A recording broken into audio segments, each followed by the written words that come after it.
My name is Ben Stewart, and I need to clean my living room because my kids destroy it every single day. So my watch, it is 9:35 a.m. on Thursday, February 5th. So I'm gonna clean.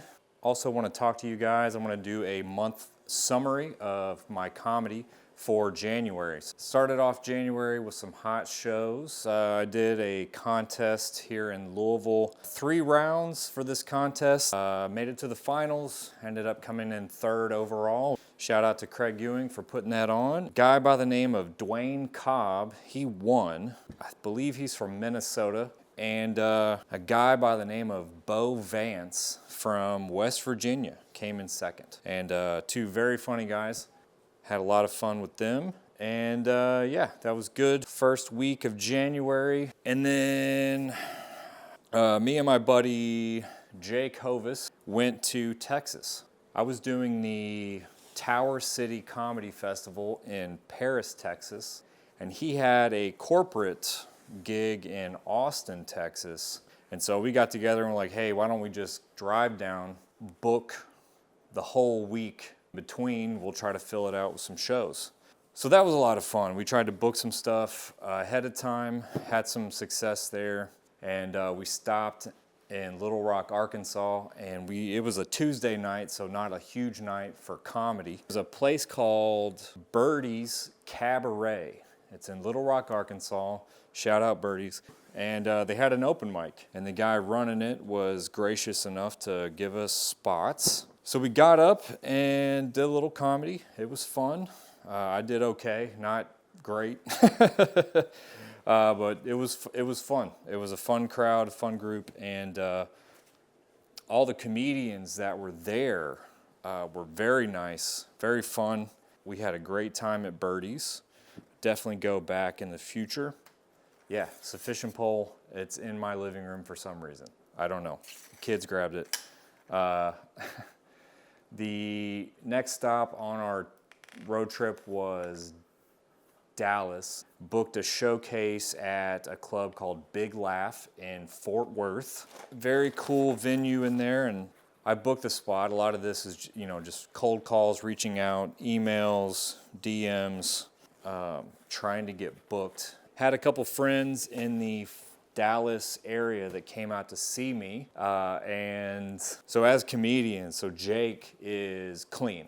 He only works clean, and I am mostly clean.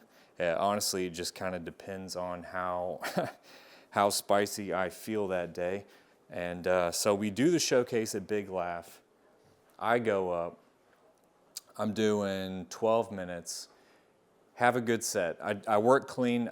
My friends that came to see me, they were there to see me. I know they appreciate clean comedy.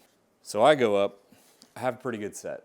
The guy after me, very good comedian, filthy. He was good. He was very fun to watch, very funny. And then I was in the back of the room and I could see my friends at their table not laughing at anything the guy was saying. The guy after that, who was closing the show, he was even dirtier than the guy before him.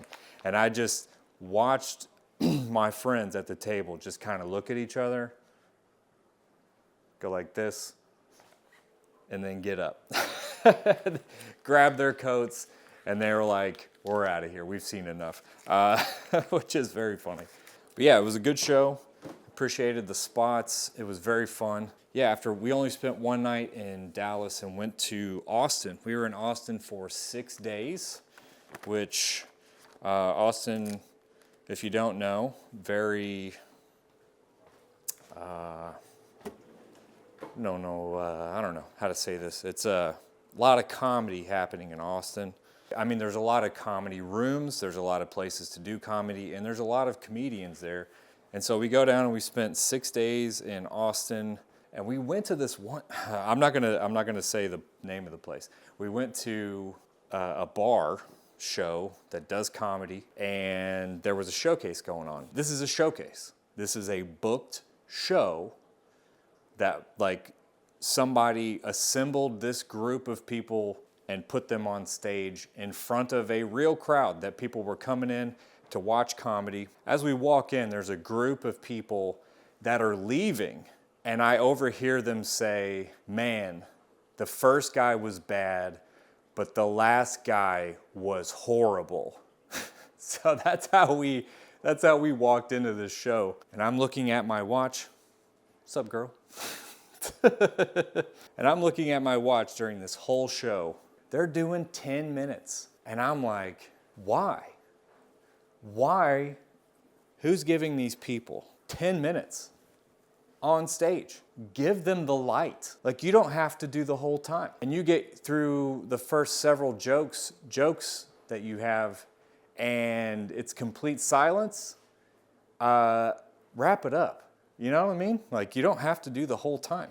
It just makes me wonder, like, if you were to take one of those comics that was doing 10 minutes of the worst, most vile, unfunny, unclever, cliched crap, and you were to like take them with a piece of paper and a pen and tell them, all right, I need you to write down your set and circle where you think the audience is gonna laugh. Maybe start thinking, hey, what's the joke here? You know what I mean? You know, what can you do? I'm sure, and again, look, I'm not an expert. Comedy is subjective. Everybody finds different things funny to them, whatever. But if you're doing 10 minutes to complete silence, maybe take a look at your material. I don't know. I'm not an expert. How many 10-minute sets can there possibly be of somebody being like, homeless people are bad, huh? We should murder them. Like, I don't know. Write a joke. I'm sure all of those people are lovely people in real life and are gonna go on to do great things. I mean, probably not great things in comedy, but you know. But that was just one night. We had every other night in Austin was very fun. We had a lot of fun doing shows down there. I got to do a Don't Tell in San Antonio, which was a blast. I was at a Thai restaurant and sold out. The room was packed. These aren't my socks. I got booked on the Creek in the Caves open mic, which was fun. I was like, man, this is gonna be great. Great club, great venue. You walk in and it's just very cool. The room starts filling up. Like the crowd, the audience is just packing it in. Because again, Creek in the Cave, one of the better clubs, one of the best clubs in Austin. It's downtown. And, you know, people go there. It's a destination comedy club. I'm like number 7 on the lineup, and it's toward the middle. Great spot, you know. The crowd is like warmed up by then. They've had a few drinks. It's gonna be a great time. I'm terrible at like estimating these things, but there's probably 100 people in the crowd. I'm like, this is about to be so good. This is gonna be awesome. And I'm number 7 on the list. I watch comedians 1 through 6 just get nothing from the crowd. And there was like great comedy. There was really funny people. In my head, I'm like, I'll get them. I was like, I'll get them. I was like, they're gonna love me. They did not. They did not love me. Let's just say I did not meet my own expectations for laughs in the room, and no big deal. And yeah, that was Creek in the Cave. Comedy is my job now, which is crazy to say.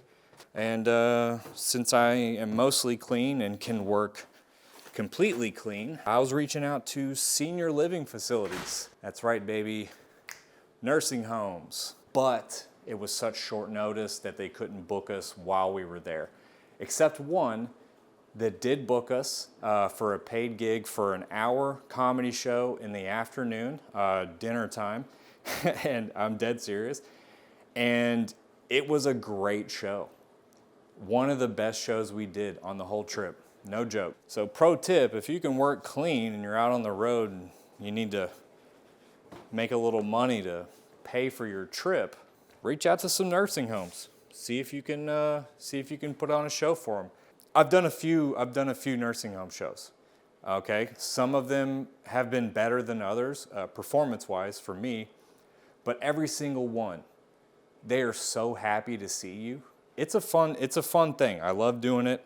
So I was supposed to be on a showcase. Jeremiah Watkins was going to be the headliner, and my wife texted me while we were driving from Austin to Paris, Texas, which is about 5 hours. Texas is so big. And my wife texted, she was like, I don't know if you've been paying attention to the weather, but there's like a big winter storm coming through the area, and you guys down in Texas are supposed to get hit with like ice. The frozen, different, also that ice, different ice. We get to the hotel in Paris, Texas, and I checked the news, and I saw that Ted Cruz left to go to Laguna Beach, California. And I'm like, dang, this is serious. We really got some serious weather coming. The uncertainty with the weather, I didn't know if I was going to get stuck in Texas, and I didn't want to drive home from Paris, Texas to Louisville, Kentucky, which is like 11 hours. I didn't want to drive home in a blizzard. So I just reached out to the booker, and I was like, hey, I'm sorry, but I'm going to try to get home before this weather hits. And so that was it. That was for the Texas road trip. It was a lot of fun. I'm sure there's some stuff I'm leaving out, but I've been talking a while. The living room looks passably clean. I do have to vacuum. Oh, numbers. I performed 16 sets. The longest one I did 25 minutes. I made $365 from comedy. So there you go. That's January. What's coming up next is next weekend, February 12th, 13th, 14th. I am booked doing a weekend at the Caravan. Yeah, I mean, shoot, how long have I been talking?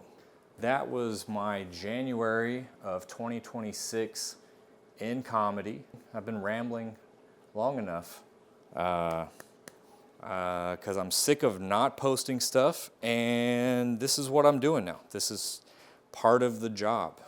And maybe someday someone will find a little bit of value in watching these videos, watching this video, even if that someone is just future Ben. Like, hey, look at that. Look at that guy. Look how young he looked.